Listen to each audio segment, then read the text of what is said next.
Ladies and gentlemen, welcome back to the Bureau. My name is Sid, and today we're gonna peel back the layers of John Lear's claim and dive into one of the most unsettling UFO cover-up stories ever told. This report was created and written by John Lear himself back on August 25, 1988. So let's dive into this report. For those who don't know who John Lear is, it reads like this. John Lear is a Lockheed L-1011 captain for a major US airline and has flown over 160 different types of aircrafts in over 50 different countries. He holds 17 world speed records in the Lear jet and is the only pilot ever to hold every airman certificate issued by the Federal Aviation Administration. Mr. Lear has flown missions worldwide for the CIA and other government agencies. A former Nevada state senator candidate, he is the son of William P. Lear, designer of the Lear jet, the 8-track stereo and founder of the Lear Singler Corporation. Lear became interested in UFOs in the summer of 1986 after talking with the United States Air Force personnel who had witnessed a UFO landing at Bentwaters Air Force Base near London, England, and 3 small aliens walked up to the wing commander, General Gordon Williams. August 25, 1988. The UFO cover-up by John Lear. The sun does not revolve around the Earth. The United States government has been in business with little-grade extraterrestrials for about 20 years.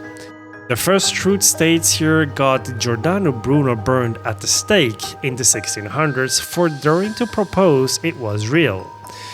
The second truth has gotten far more people killed trying to state it publicly than will ever be known. But the truth must be told.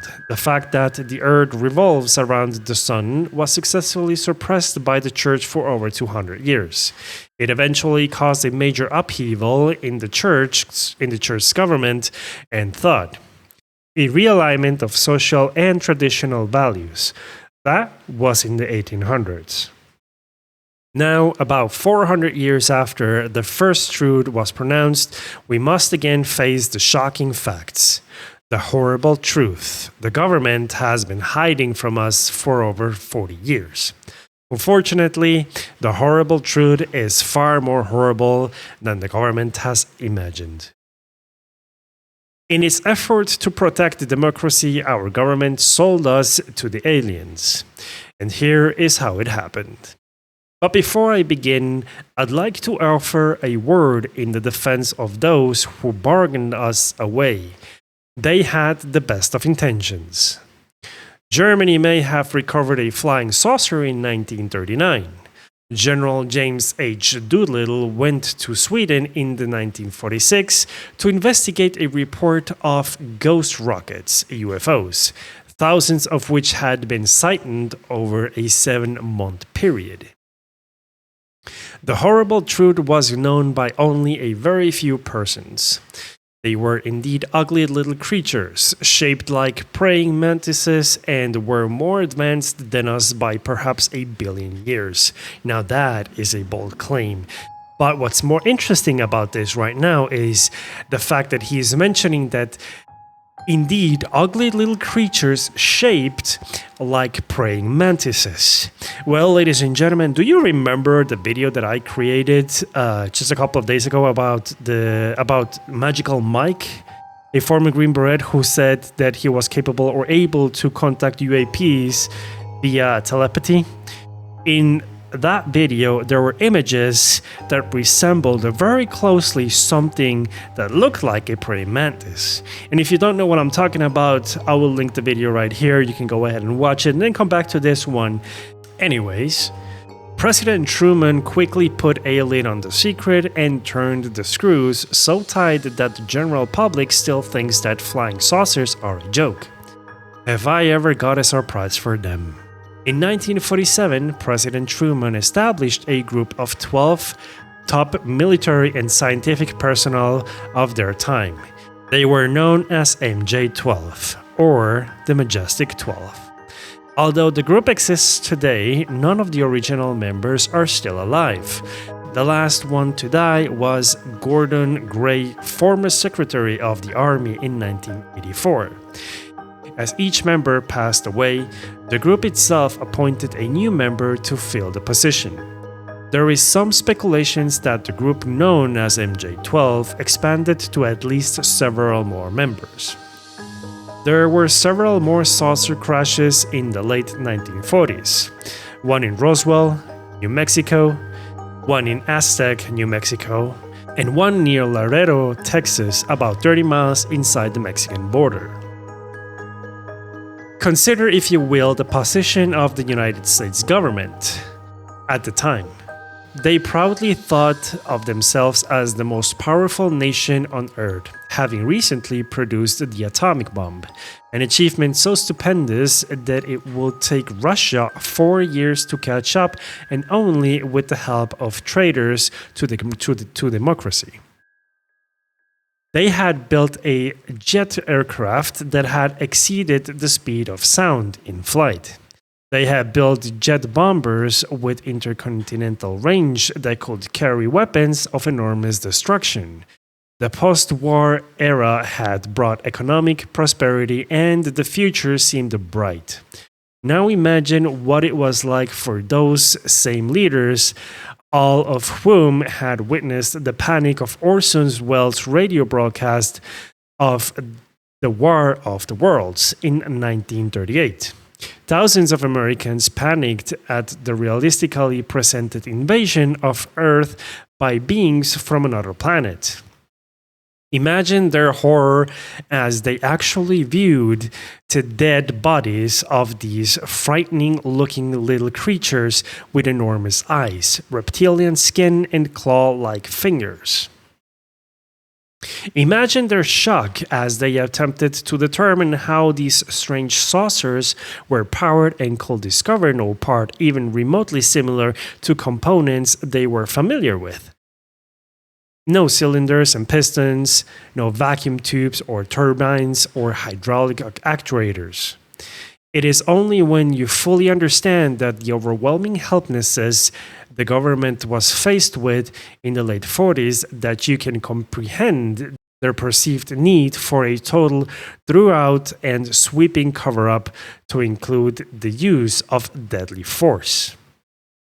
The cover-up was so successful that as late as 1985, a senior scientist with the Jet Propulsion Laboratory, Dr. Al Hibbs, would look at the videotapes of an enormous saucer and state, for the record, "I'm not going to assign anything to that UFO phenomena without a lot more data." Dr. Hibbs was looking at the naked emperor and saying, "He certainly looks naked, but that doesn't prove he is naked."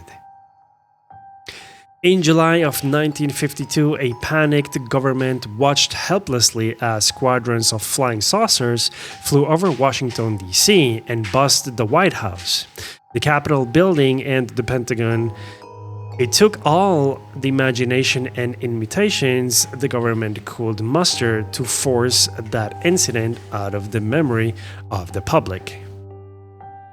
Those of sightings occurred during the Korean War, and several more saucers were retrieved by the Air Force. Some were stored at the Wright-Patterson Air Force Base. Some were stored at the Air Force Base near the location of the crash sites. One saucer was so enormous, and the logistical problems in transportation so enormous, that it was buried at the crash site and remains there today. Ladies and gentlemen, does that sound familiar to you? Because Ross Coulthard mentioned at some point, and if I can find it, I'll place the video here. He mentioned that he knows the location of where there is a apparent UAP or UFO so big that it was impossible to transport to a different location, and that they had to construct over it to hide it. Okay. People are going to question what I'm about to say. What if some of that shit is so big it can't be moved? Is that what you're saying, Ross? Is that what you've been told? That's exactly what I'm saying. How big is big? big. So big they built a building over it in a country outside of the United States of America. I know that sounds preposterous, and I know, oh my God, you can just hear them now, the bleating debunkers. Let's see this investigated. Let's just see what happens. Let's test these allegations before the Congress. It's very, very easy for people to go, oh, there's no evidence. Oh, my goodness me. Let's just go away and ignore it. Let's test it. We haven't even got there yet. You know, there's a whole cadre of supposed experts on social media who are saying it can't be, therefore it isn't. And that's been the default for so many years. It can't be, therefore it isn't. Imagine if what Mr. Grush is saying is true. Think about the implications of that. And imagine if, as I've just intimated to you, some of these objects are not capable of being moved because they're too bloody big. That is very interesting. The stories are legendary on transporting crashed saucers over long distances, moving only at night, purchasing complete farms, slashing through forests, blocking major highways, sometimes driving 2 and 3 lowboys in tandem with an extraterrestrial load at 100 feet in diameter. On April 25, 1964, the first official communication between these aliens and the US government took place at Holloman Air Force Base in New Mexico. 3 saucers landed at the pre-arranged area, and a meeting was held between the aliens and intelligence officers of the US government. During the late 60s or early 70s, MJ-12, again represented as Majestic 12, representing the US government, made a deal with these creatures called the EBEs, or extraterrestrial biological entities, named by Dietley Brunk, original MJ-12 member and 6th president of Johns Hopkins University. The deal was that in exchange for technology that they would provide to us, we agreed to ignore the abductions that were going on the suppressed information on the cattle mutilations. The EBEs assured MJ-12 that the abductions, usually lasting about 2 hours, were merely the ongoing monitoring of developing civilizations. In fact, the purpose for the abductions turned out to be 1. Insertion of a 3mm spherical device through the nasal cavity of the abductee into the brain. The device is used for the biological monitoring, tracking, and control of the abductee. 2. Implementation of post-hypnotic suggestion to carry out a specific activity during a specific time period, the actuation of which will occur within the next 2 to 5 years. 3. Termination of some people so that they could function as sources of biological materials and substances. 4. Termination of individuals who represent a threat to the continuation of their activity. 5. Effect genetic engineering experiments. And 6. Impregnation of human females and early termination of pregnancies to secure the crossbreed infant. Out of the 6 points, number 3 is the most interesting to me. Termination of some people so that they could function as sources of biological materials and substances. Do you recall the movie Matrix? Although it wasn't aliens, it was AI that took over the planet, we as humans in that movie served as a power source or some sort of batteries for them. It's interesting, I'm just saying, just putting it out there. The US government was not initially aware of the far-reaching consequences of their deal.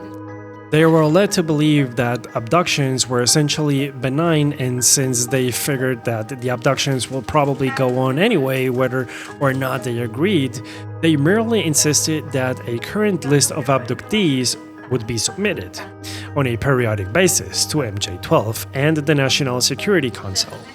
Does this sound incredible? An actual list of abductees sent to the National Security Council. Read on, because I have news for you. The EBEs have a genetic disorder in that their digestive system is atrophied and not functional. Some speculate that they were involved in some type of accident or nuclear war, or that they are possibly on the backside of an evolutionary genetic curve. In order to sustain themselves, they use an enzyme or hormonal secretion obtained from the tissue they extract from humans and animals. Note, cows and humans are genetically similar. In the event of a national disaster, cow hemoglobin can be used by humans. This is another interesting point because all throughout the history we have seen cattle mutilations with unexplainable medical factors, basically impossible ways of extracting certain elements from these animals, from cows, with such medical precision that we as humans haven't even uncovered yet. The secretion obtained are then mixed with hydrogen peroxide and applied on their skin by spreading or dipping parts of their bodies into the solution. The body absorbs the solution and then excretes the waste back through the skin. The cattle mutilation prevents throughout the period 1973 to 1983 and publicly noted through newspapers and magazine stories and a documentary produced by Linda Howe for the Denver CBS affiliate KMGH, where for the collection of these tissues by the aliens. The mutilations included genitals taken, rectum cored out to the colon, eyes, tongue, and throat, all surgical removed with extreme precision. In some cases, the incisions were made by cutting between the cells, a process we are not yet capable of performing in the field. In many of these mutilations, there was no blood found at all in the carcasses, yet there was no vascular collapse of the internal organs. This has also been noted in human mutilations. One of the first known mutilations was of Sergeant Jonathan P. Lute. I hope I pronounced this correct. His remains were discovered at the White Sands Missile Test Range in 1956, 3 days after an Air Force major witnessed his abduction by a disc-shaped object at 0300 while on a search for missile debris downrange. His genitals has been removed, rectum cored out in a surgical precise plug up to colon, eyes removed, and all blood removed again with no vascular collapse. From some of these evidence, it is apparent that this surgery is accomplished in most cases while the victim, animal or human, is still alive. Well, can you imagine something like this will be performed on you while you're still alive? That's creepy as fuck. The various parts of the body are taken to various underground laboratories, one of which is known to be near the small New Mexico town of Dulce. This jointly occupied CIA alien facility has been described as enormous, with huge tiles that go on forever. Witnesses have reported huge vats filled with an amber liquid with parts of human bodies being stirred inside. After the initial agreement, Boom Lake, one of this nation's most secret test centers, was closed for a period of about a year, sometime between 1972 and 1974, and a huge underground facility was constructed for and with the help of the EBEs. The bargainet for technology was set in place but could only be operated by the EBEs themselves. Needless to say, the advanced technology could not be used against the EBEs. During the period 1979 to 1983, it became increasingly obvious to MJ-12 that things were not going as planned. It became known that many more people in the thousands were being abducted than were listed on the official abduction reports. In addition, it became obvious that some, not all, but some of the nation's missing children had been used for secretions and other parts required by the aliens. According to some, there was an altercation between the US military and the aliens at the Dulce laboratory. A special armed forces unit was called in to try and free a number of our people trapped in the facility who had become aware of what was really going on.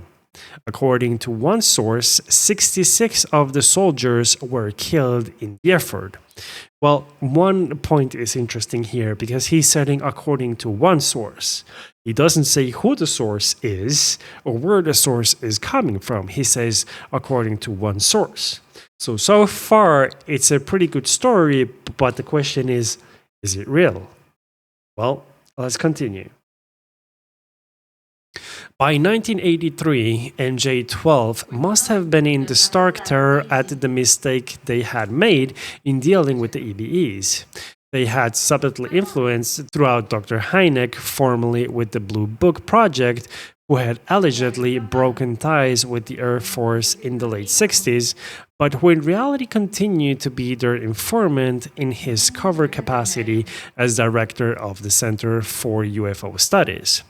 Close Encounters of the Third Kind and E.T., now admitted by some members of MJ-12 to have been a drastic mistake to get the public used to odd-looking aliens that were compassionate, benevolent, and very much our space brothers.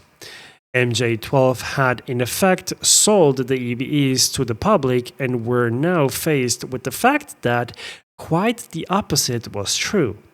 In addition, a plan had been formulated in the 1968 to make the public aware of the existence of aliens on Earth over the next 20 years, to be culminated with several documentaries to be released during the 1985 and 1987 period.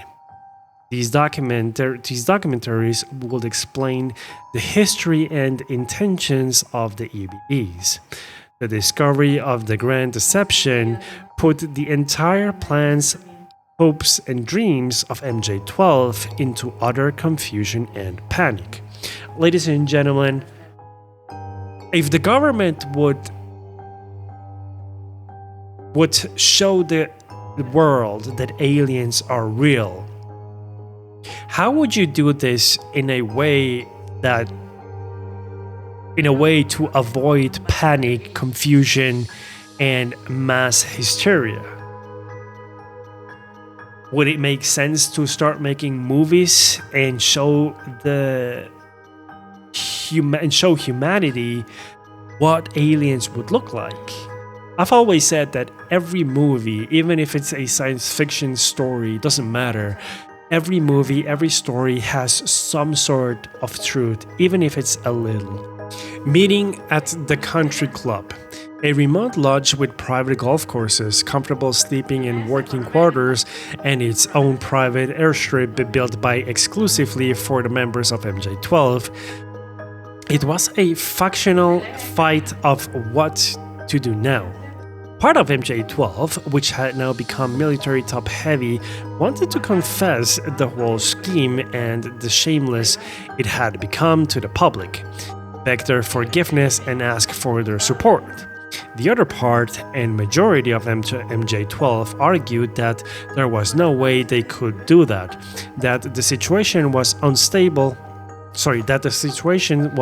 unattendable, and that there was no use in exciting the public with the horrible truth, and that the best plan was to continue the development of weapons or plan of containment that could be used against the EBEs under the guise of SDI, the so-called Strategic Defense Initiative, which has nothing whatever to do with a defense for inbound Russian nuclear missiles.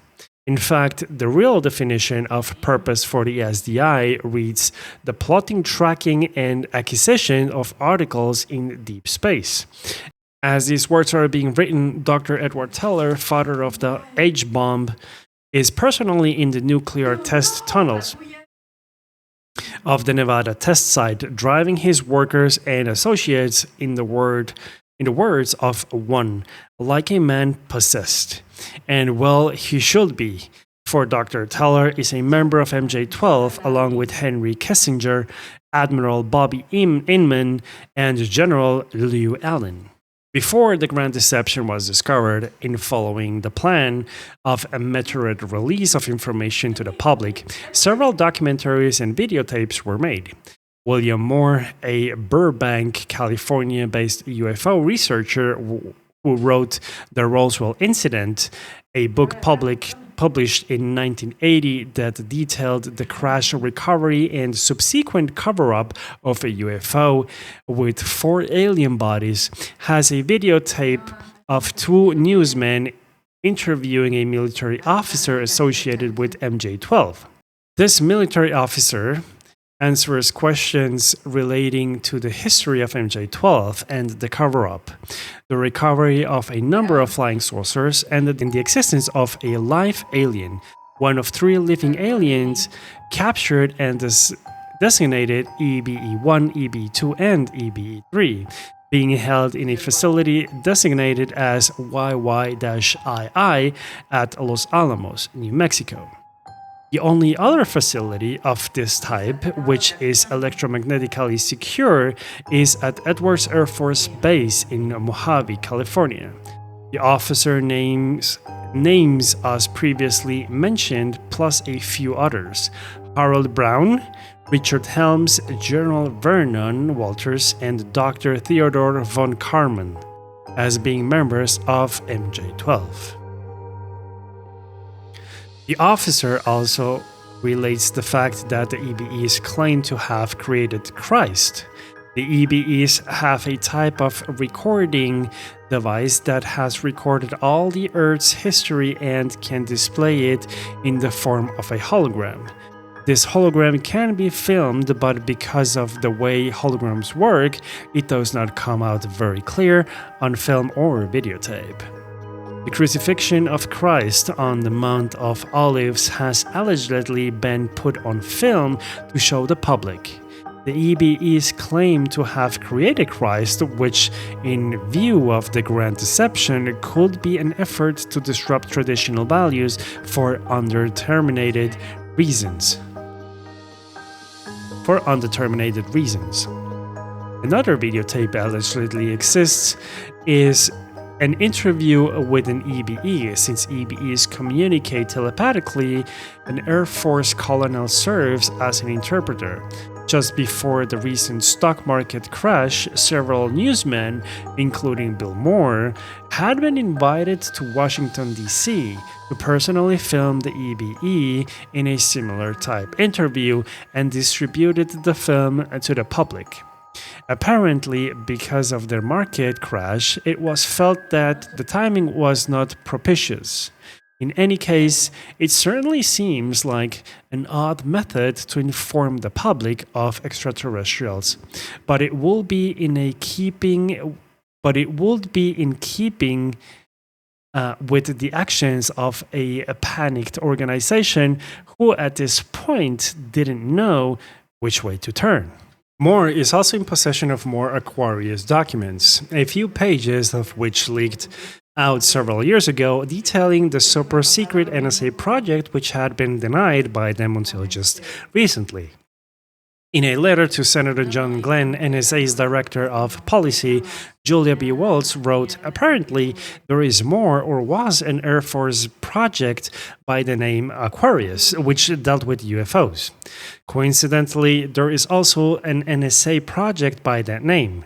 NSA's Project Aquarius deals specifically with communications with aliens. Within the Aquarius program was Project Snowbird, a project to test fly a recovered alien aircraft at Groom Lake, Nevada. This project continues today at that location. In the words of an individual who works at Groom Lake, our people are much better at taking things apart than they are at putting them back together." Another saw a saucer being trucked into the Nevada test site in March of 1988. Still, another informant witnessed a saucer being buried at that location during the second week of August in 1988. Well, ladies and gentlemen, if you remember back in 1988, it's also the year where Bob Lazar came out to light and said He worked on a very specific top secret program on a source trying to figure out how gravitational force worked and how these aircrafts were basically flying and being capable of doing what they're able to do. That is super interesting. It seems like the dots keep connecting with more and more information as we get them. If the government felt they were being forced to acknowledge the existence of aliens on Earth because of the overwhelming evidence, such as the Hudson Valley sightings during the past 4 years, the White Whale, Virginia sightings in October and November of 1987, the Gulf Breeze, Florida sightings in which documentary evidence in the form of stereoscopic photographs and videotapes were taken between November of 1987 and May of 1988. The Lake Superior sightings of 1988 and the sightings in and around Las Vegas, Nevada and the Nevada test site, and taking into consideration the grand deception and obviously hostile intent of the EBEs, it might be expedient for MJ-12 to admit to the EBE's existence but conceal the information on the abductions and mutilations of humans and animals. The enormity of the problem must be driving more than a few at the top to drink. But what about the rest of us? Most of those reporting sightings are being viciously ridiculed by government-sponsored debunkers like Phillips Klass, former avionics editor for Aviation Week and Space Technology, NASA scientist James Oberg, and a host of others. When the truth does emerge, if it ever does, how is this shabby, dishonest treatment of totally sane, normal and patriotic citizens going to be justified? Now you ask, why haven't I heard about any of this? Who do you think you would hear it from? Dan Rather? Tom Brock? Sam Donson? Wrong. These people just read the news. They don't find it. They have ladies that call and interview witnesses and verify statements on stories coming over the wire. It's not like Dan Rather would go down White Whale, Virginia and dig into why there were 4,000 reports of sightings in October and November of 1987. Better that Tom Brooks or someone else should risk their credibility on this type of story. Tom Brock? He wants Sam Donson to risk his credibility. No one but one is going to risk their reputation on such outlandish ideas, regardless of how many people report sightings of 900-foot objects running them off the road. In the case of the White Whale, Virginia sightings, dozens of vans with NASA lettered on the side failed to interest newsmen. And those that did ask questions were told that NASA was doing a weather survey.